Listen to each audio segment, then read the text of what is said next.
Welcome students. આજે આપણે આ વિડિયોમાં ચેપ્ટર 11 ના થોડાક MCQ જોઈશું, જે MCQ પરીક્ષામાં તમારા કામમાં લાગે એવા અને ચેપ્ટરના IMP સૂત્રોમાંથી બનેલા. બરાબર? પહેલા ચેપ્ટરના IMP સૂત્રો જે આવડતા હોય એક ચોપડામાં લખી દેવાના અને સૂત્રો પરથી MCQ સોલ્વ કરવાના. બરાબર? તો આપણે એક ઉદાહરણ રૂપે થોડાક MCQ જોઈએ કે ચેપ્ટરમાંથી કેવા MCQ પૂછાઈ શકે છે. બરાબર? તો પહેલો MCQ જોઈએ વિદ્યાર્થીઓ. પહેલો MCQ કંઈક આ પ્રમાણે છે. મેં અહીં ઓપ્શન નથી લખેલા, આપણે ડાયરેક્ટ કેલ્ક્યુલેશન કરીને જવાબ લાવીશું. બરાબર? તો MCQ કંઈક આ પ્રમાણે છે. સંપૂર્ણ કાળા પદાર્થમાંથી 2000 કેલ્વિન તાપમાને ઉત્સર્જિત તરંગ લંબાઈ λm છે. તો 3000 કેલ્વિન તાપમાને તરંગ લંબાઈ કેટલી? તો આપણે વિચારવાનું કે તરંગ લંબાઈ અને તાપમાનને સંબંધ દર્શાવતું સૂત્ર કયું? તો આપણે જાણીએ છીએ λm ચલે છે 1/t. બરાબર? તો એ સૂત્રનો ઉપયોગ કરીશ. λm ચલે છે 1/t. તો પહેલા આપણે 1 માટે લખીએ અને પછી 2 માટે લખીએ ઇક્વેશન. તો λm1 1/t1 અને નીચે λm2 1/t2. ચલો બંનેનું ગુણોત્તર લઈ લઈએ. તો બંનેનું ગુણોત્તર લઈશું વિદ્યાર્થીઓ. તો આ t2 ઉપર જતા રહેશે, t1 નીચે જશે. તો ગુણોત્તર કંઈક આ પ્રમાણે થયું. λm1/λm2 t2/t1. તો આપણે નવી તરંગ લંબાઈ જોઈએ છે એટલે λm2 જોઈએ છે.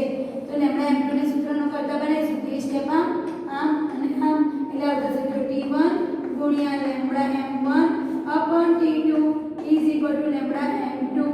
બરાબર? t1 કેટલું તાપમાન છે? t1 એટલે પ્રારંભનું તાપમાન આ રહ્યું t1 અને આ રહ્યું t2.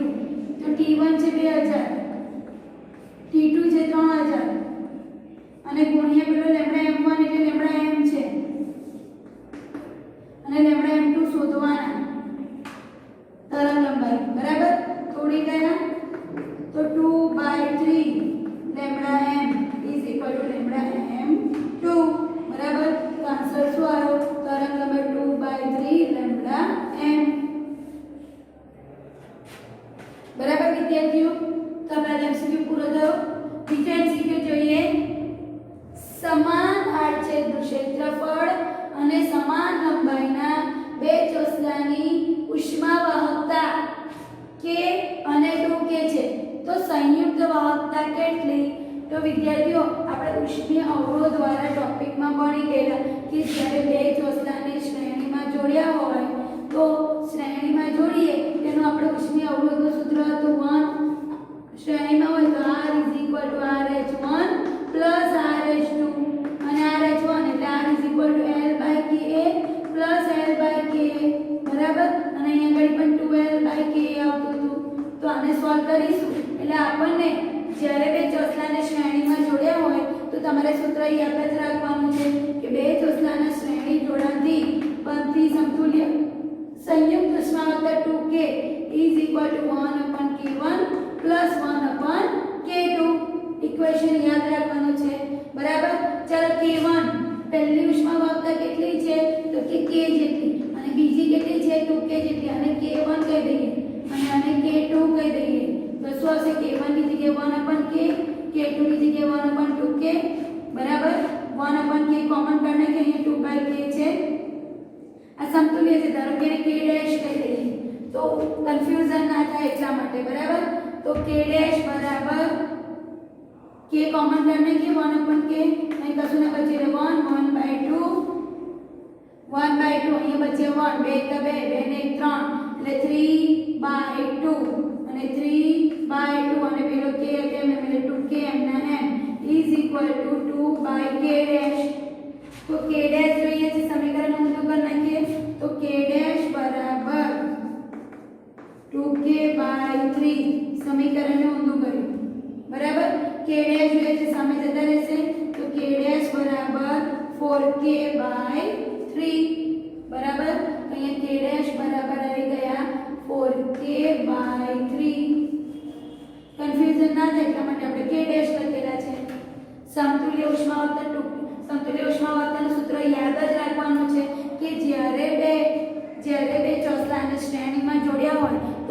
ઉષ્મા વક્તા શું થાય તો કે 2k ડેશ બરાબર 1/k1 + 1/k2 k1 જે આપ્યો હોય k2 આપ્યો હોય સોલ્વ કરીને આન્સર બરાબર. ત્રીજો એમસીક્યુ જોઈએ વિદ્યાર્થીઓ.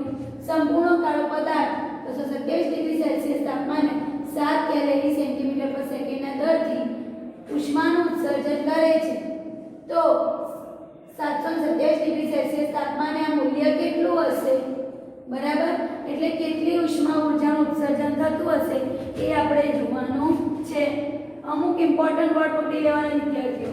સંપૂર્ણ કાળો પદાર્થ છે, ઉષ્મા ઊર્જાનો દર આપેલો છે બરાબર, અને ફરી તાપમાન આપેલું છે, આ રહ્યું તાપમાન અને નવો દર શોધવાનો છે બરાબર. નવો દર શોધવાનો છે તો તાપમાનને અને દરને સંબંધ હોય એવું સૂત્ર કયું આપણે જાણીએ છીએ W બરાબર સિગ્મા E(A)T⁴ બરાબર. પણ અહીંયા કશું આપેલું નથી, ખાલી તાપમાન અને દર આપેલું છે એટલે આ અને આ બંને આપેલા છે તો હું લખી શકું W ચલે છે T⁴ તો W1/W2 T1/T2/4 ચલે છે નિશાન કાઢીને અચળાંક આપો ઉપર નીચે બેવ તો ઉપર નીચે બેવ અચળાંક ઉડી જ જવાના છે. ધારો કે અહીંયા મેં અચળાંક ચલે છે નિશાન કાઢી અચળાંક લખ્યો કે અહીંયા પણ લખ્યો કે પણ કે તો શું થશે ઉડી જશે એટલે આપણે લખતા નથી. તો W1/W2 T1/4/T2/4 તો આપણે નવો દર જે છે W2 તો W2 ને સૂત્રનું કરતા બનાવીશું તો W1 T2/4/T1/4 W2. W1 કેટલું છે પહેલો દર 7, T2 તાપમાન 727 ની 4 દર, T1 પ્રારંભનું તાપમાન 227 ની 4 દર W2 થઈ જશે બરાબર. વિદ્યાર્થીઓ તમારે શું કરવાનું 227 ગુણ્યા 227 4 વાર, એવી રીતે આ 4 વાર અને ગુણ્યા 7 કરશો એટલે તમને W2 નવો દર મળી જશે બરાબર વિદ્યાર્થીઓ. તો પહેલા બીજો ત્રીજો એમસીક્યુ પૂરો થયો. ચોથો એમસીક્યુ જોઈએ વિદ્યાર્થીઓ. ચોથા એમસીક્યુ ની રકમ કંઈક આ પ્રમાણે છે. સંપૂર્ણ કાળો પદાર્થ 3000 કેલ્વિન તાપમાને એકમ ક્ષેત્રફળ દીઠ 1 કલાકમાં કેટલી ઉષ્મા ઊર્જાનું ઉત્સર્જન કરશે. ઉષ્મા ઊર્જા એટલે કે ફરીથી W જોઈએ છે, ફરીથી આપણે સૂત્ર વાપરીશું.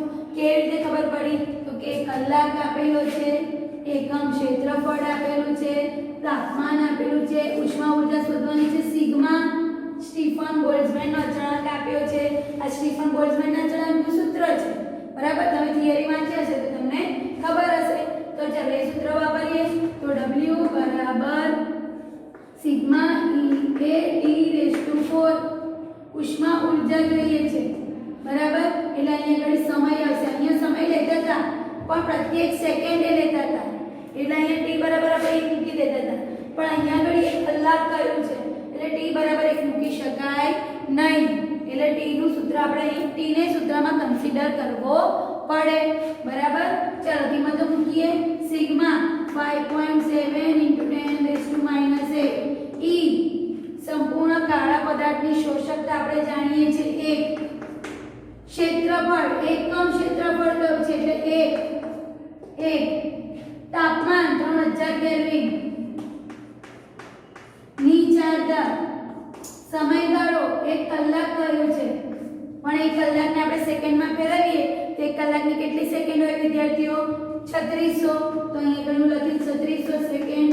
આને સોલ્વ કરીશું એટલે આપણે W નો જવાબ આવી જશે. ઉષ્મા ઊર્જા કેટલી ઉષ્મા ઊર્જા ઉત્સર્જિત કરશે એનો જવાબ તમને અહીંયા મળી જશે વિદ્યાર્થીઓ બરાબર. તો 4 એમસીક્યુ પૂરા થયા. બીજા એમસીક્યુ જોઈએ આગળ.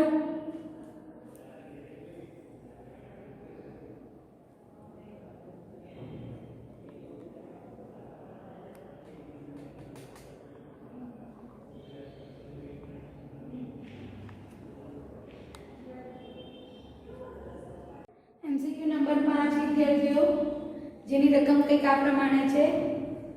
ધારો કે સૂર્યનું વિસ્તરણ થવાથી ત્રિજ્યા 100 ગણી થાય છે અને તેની સપાટીનું તાપમાન અડધું થાય છે, તો તેમાંથી વિકિરિત ઊર્જા શું થતી હશે? વધતી હશે કે ઘટતી હશે? તો જોઈએ વિદ્યાર્થીઓ, આપણે જોવાનું છે કે ત્રિજ્યા અને તાપમાન વચ્ચેનો સંબંધ દર્શાવતું સૂત્ર કયું છે? તો સ્ટીફન બોલ્ટ્ઝમેનનું સૂત્ર આપણે જાણીએ છીએ. W બરાબર sigma E A T raise to 4. બરાબર, સ્ટીફન બોલ્ટ્ઝમેનનું આપણે સૂત્ર જાણીએ છીએ. સૂત્ર ખાસ એમપી છે. મોસ્ટ ઓફ આ ચેપ્ટરના એમસીક્યુ આ સૂત્ર પર આધારિત છે વિદ્યાર્થીઓ. બરાબર, તો W બરાબર sigma E A T raise to 4. તો આપણે નવી વિકિરિત ઊર્જા જોઈએ છે. ધારો કે અત્યારનું તાપમાન આપણે T1 લઈ લઈએ, અત્યારની ત્રિજ્યા આપણે R1 લઈ લઈએ.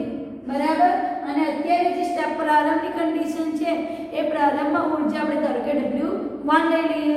તો ચાલો આ સૂત્રમાં કિંમતો મૂકીએ વિદ્યાર્થીઓ. તો પહેલા અહીંયા લખીએ W1 સિગ્મા એમનો એમ E એમનો એમ. એ એટલે ક્ષેત્રફળ. તો સૂર્ય એ સંપૂર્ણ ગોળો છે, તો ગોળાનું ક્ષેત્રફળનું સૂત્ર આપણે જાણીએ છીએ 4πr². તો ગોળાનું સૂત્ર 4πr². પ્રારંભિક ત્રિજ્યાને આપણે ધારો કે R1 કહી દઈએ, પ્રારંભના તાપમાનને ધારો કે આપણે T1 કહી દઈએ.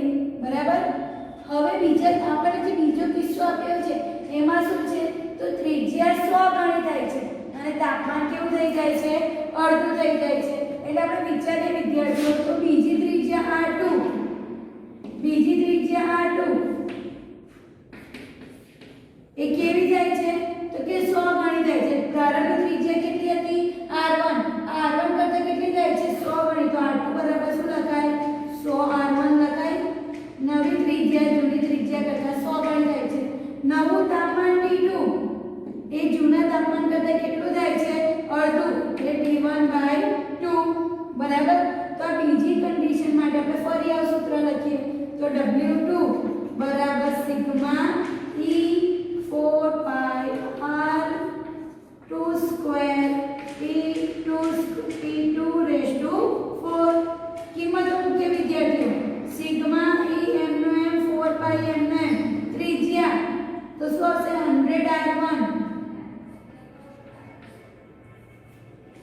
R1 નો સ્ક્વેર. બરાબર, અને તાપમાન T2 રેઝ ટુ 4. નવું તાપમાન કેટલું છે? તો કે T1/2 ની 4 ઘાત. બરાબર, તો W2 આપણે આવી ગયા. હવે કામ કરીએ, W1 અને W2 નો ગુણોત્તર લઈએ. તો W1/W2 નો ગુણોત્તર લઈશું વિદ્યાર્થીઓ. તો જુઓ, W1 sigma E 4πr1² T1 rays to 4. નીચે શું હશે? સિગ્મા E W2 આ રહ્યા 4π100 R1 નો સ્ક્વેર T1 ની 4 ઘાત. અહીંયા 4 ઘાત અંદર આપી દો તો T1/2 હતું, એની 4 ઘાત થશે 2 2 4 2 8 2 16. અને 16 કઈ આવી જશે? છેદના છેદ અંશમાં જતા રહેશે. એટલે આ W1 અને W2 નો ગુણોત્તર લીધો વિદ્યાર્થીઓ. સરખું ઉડતું હોય તો ઉડાડિયા ઉડી ગયું. બરાબર, ત્રિજ્યા ઉડી જશે અને 100 નો વર્ગ થઈ જશે. બરાબર, આ T1/4 ઉડી ગયા. તો અહીંયા કઈ સાઈડ પર આપણે લખીએ વિદ્યાર્થીઓ. બાકી શું રહ્યું? તો આ બાજુમાં બાકી રહ્યું W1/W2, આ બાજુમાં બાકી રહ્યા 16 અને અહીંયા 100 નો વર્ગ અને R1 ઉડી ગયા. R1 ઉડી ગયા. બરાબર, 100 ને વર્ગ મળી ગયો. તો ઉપર બાકી રહ્યા 16 અને નીચે 100 નો વર્ગ. 100 નો વર્ગ એટલે 10 ની 4 ઘાત થઈ અને એ 10 ની 4 ઘાત ઉપર જશે એટલે પ્લસ થઈ જશે. તો W1/W2 16 ગુણ્યા 10 ની 4 ઘાત ઉપર જશે એટલે શું થઈ જશે? માઈનસ થઈ જશે. બરાબર, તો W આપણે ઊંધું લેવું છે. ઊંધું લેવું હોય તો W2 ઉપર W1 નીચે કરી દઈશું તો સ્ટેપ આખું ઊંધું થઈ જશે. W2 બાય W1 સ્ટેપને અહીંથી જુદું કરી દઈએ, અહીંથી જુદું કરી દઈએ તો કેલ્ક્યુલેશન ઈઝી પડશે. W2 by W1 is equal to 100 ઉપર જતા રહેશે, 100 નો વર્ગ ભાગ્યા 16 બરાબર. 100 નો વર્ગ એટલે 4 0 ભાગ્યા 16, તો 16 વડે આપણે ભાગીએ 4 0 ને, 16 એકા 16, 16 નું 32, 16 તરી 48, 16 ચોક 64, 16 85, 16 છ 96, 100 માંથી 96 જાય 4, 16 દુ 32, 40 માંથી 32 જાય 8, આ 0 આવી ગયો, આ 0 આવી ગયો, આ 0 આવ્યો, 16 પંચા 80, તો જવાબ આવે છે 625. તો હું અહીંયા ઘડી કટ કરીને શું લખી શકું? 625. એટલે નવી ઊર્જા W2 છે એ W1 કરતા કેટલા ગણી થઈ? 625 ગણી થઈ. તો અહીંયા લખી શકું W2 625 W1, એટલે કે નવી વિકિરિત ઊર્જા જૂની ઊર્જા કરતા 625 ગણી થઈ. બરાબર વિદ્યાર્થીઓ? એક ઇક્વેશન લીધું, ઇક્વેશનને પહેલા 1 ની રીતે લખ્યું, પછી 2 ની રીતે લખ્યું, બેવનો ગુણોત્તર લીધો, સરખું સરખું ઉડી ગયું, જે બાકી રહ્યું એ લખ્યું, સમીકરણને ઉલટાઈ દીધા, W2 ઉપર લીધા, W1 નીચે લીધા, કેમ કે નવી ઊર્જા જોઈતી હતી એટલે W2 જોઈતા હતા એટલા માટે. બરાબર વિદ્યાર્થીઓ? તો MCQ નંબર 5 પૂરો થયો. MCQ નંબર 6 જોઈએ. MCQ નંબર 6 ની રકમ કંઈક આ પ્રમાણે છે. જો સૂર્યનું તાપમાન T થી વધીને 2T થાય અને ત્રિજ્યા R થી વધીને 2R થાય તો પૃથ્વીને મળતી ઊર્જા પહેલા કરતા, એટલે ઊર્જા, તાપમાન અને ત્રિજ્યાને સંબંધ દર્શાવતું સૂત્ર જોઈએ છે વિદ્યાર્થીઓ. તો હમણાં જ આપણે જોયું ઊર્જા, તાપમાન અને ત્રિજ્યાને સંબંધ દર્શાવતું સૂત્ર આ રહ્યું. બરાબર? ઊર્જા, તાપમાન, ત્રિજ્યા. તો આ સૂત્રનો ઉપયોગ કરું ફરીથી અને એક કામ કરીએ, જે વસ્તુ અચળ છે એ બધી ઉડી જવાની છે. બરાબર? તો આપણે એક કામ કરીએ, ચાલો ગુણોત્તર લઈએ ફરીથી. W2 બાય W1,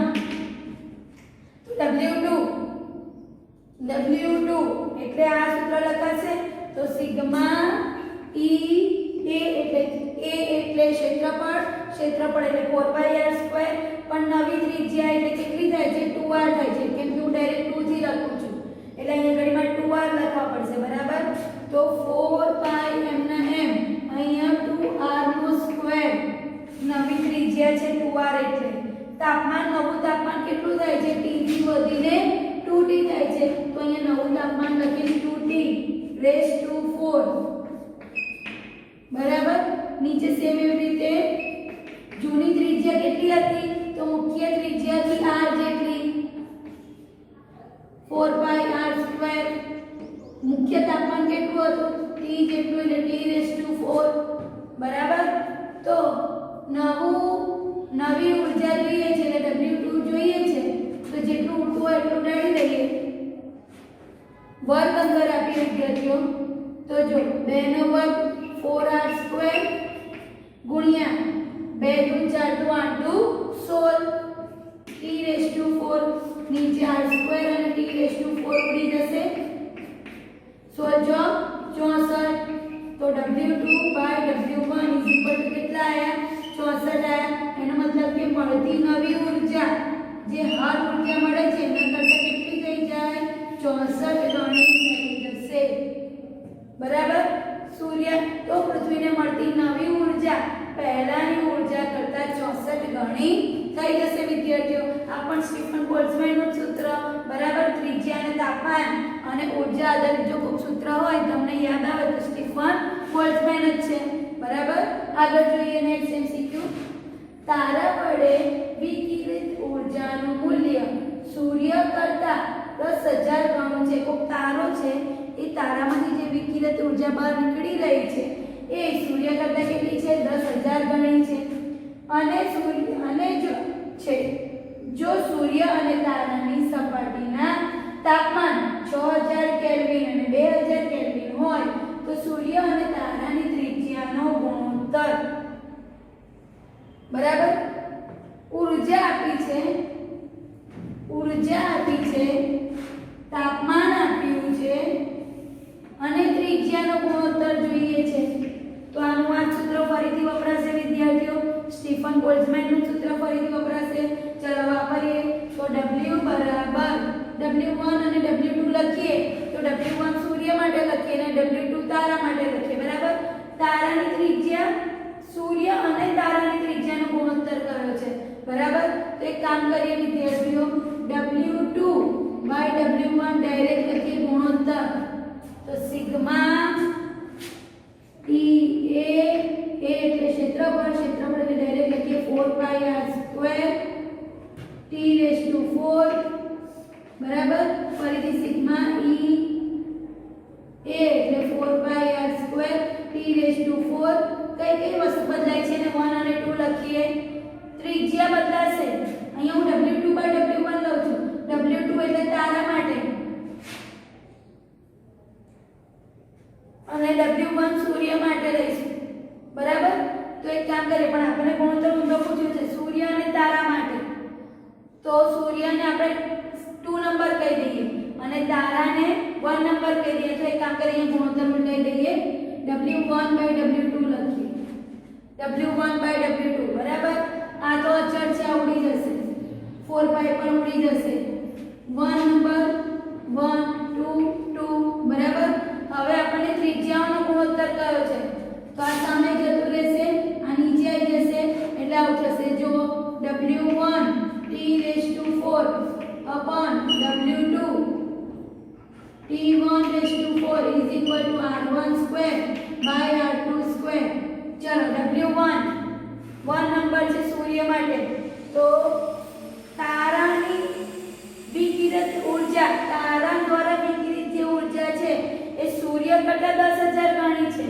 એટલે કે W2 તારા માટે એ સૂર્ય કરતા 10,000 ગણી. તો W2 શું લખાય 10,000 W1 બરાબર. તો આ W1 એમના એમ હું નીચે લખું છું 10,000 W1 કેમ કે W2 એટલે તારા માટે અને તારામાં જે ઊર્જા વિકિરિત થાય છે એ સૂર્ય કરતા 10,000 ગણી છે. એટલે W1 કરતા 10,000 ગણી. બરાબર. પછી તાપમાન જોઈએ T2 એટલે તારાનું તાપમાન કેટલું આપેલું છે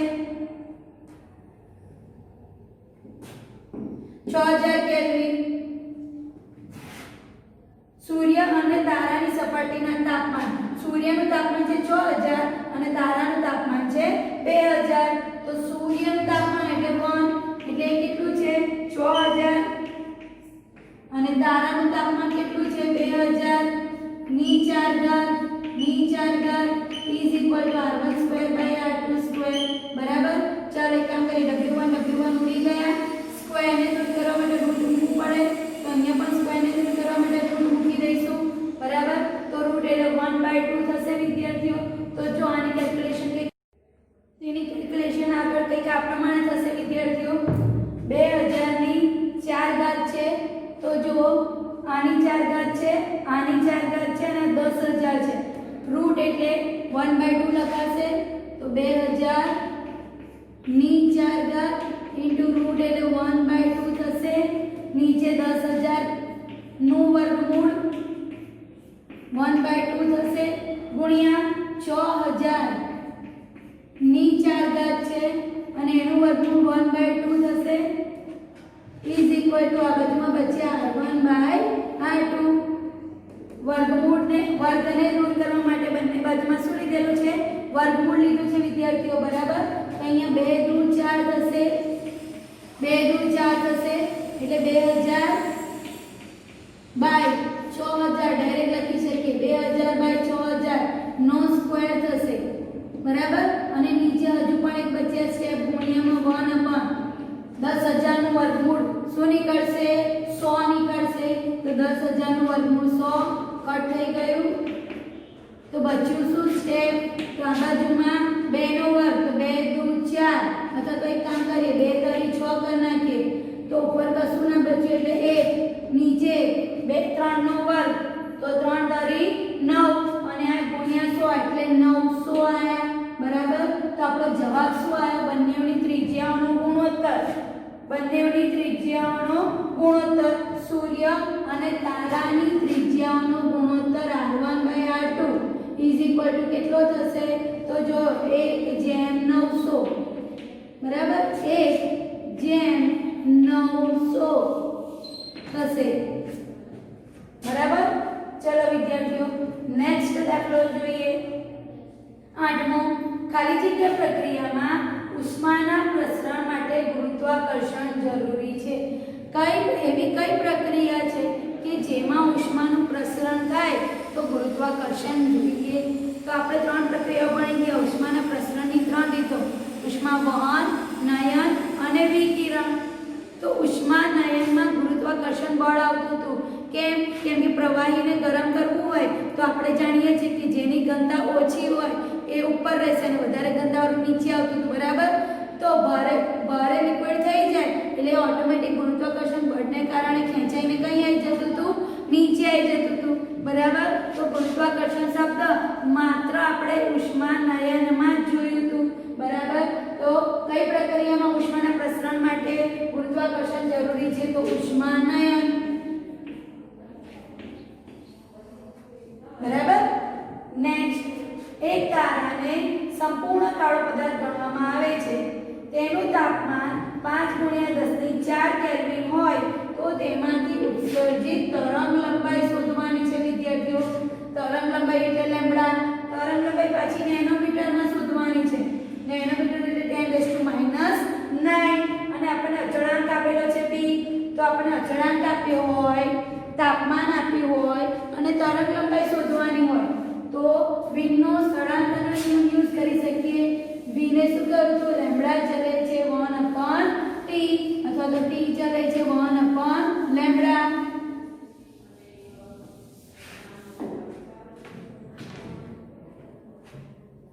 તો વીનનો સ્થળાંતરનો નિયમ યુઝ કરીએ વિદ્યાર્થીઓ તો લેમ્બડા ચલે છે 1/t શેના અનુસાર? વીનના નિયમ અનુસાર બરાબર। હવે ચલે છે નિશાની કાઢીએ તો અચળાંક મૂકીશું તો લેમ્બડા અચળ/t। તો લેમ્બડા શોધવાનું હતું, કિંમતો મૂકીશું એટલે દાખલો સોલ્વ થઈ ગયો। અચળાંક આપણને આપેલો છે કેટલો છે? 0.0029 મીટર ઇન્ટુ કેલ્વિન છે। અચળાંકની વેલ્યુ જો આના પછી જોઈએ તો અચળાંક છે તો આ લેમ્બડા એટલે મીટર અને તાપમાનની સામે જતું રહેશે એટલે કેલ્વિન થઈ જશે એટલે મીટર ઇન્ટુ કેલ્વિન છે બરાબર અચળાંક। તો એક કામ કરીએ ચાલો એની કિંમતો મૂકીએ વિદ્યાર્થીઓ। અચળાંક કેટલો હતો? 0.0029।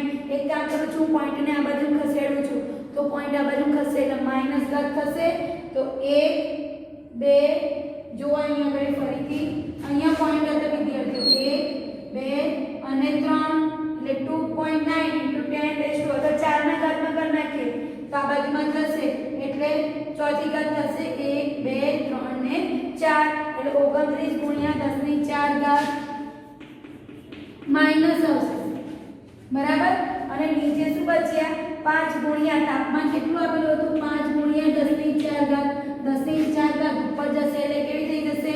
માઈનસ એટલે 10⁻⁸ ઘાત થઈ 29/5 કરવાનું તો 29/5 કરીએ તો 5 × 15 5 × 20 5 25 29 માંથી 5 જાય 4 પોઈન્ટ મૂકીને 0 8 5 40 એટલે 5.8 આનો જવાબ શું આવ્યો?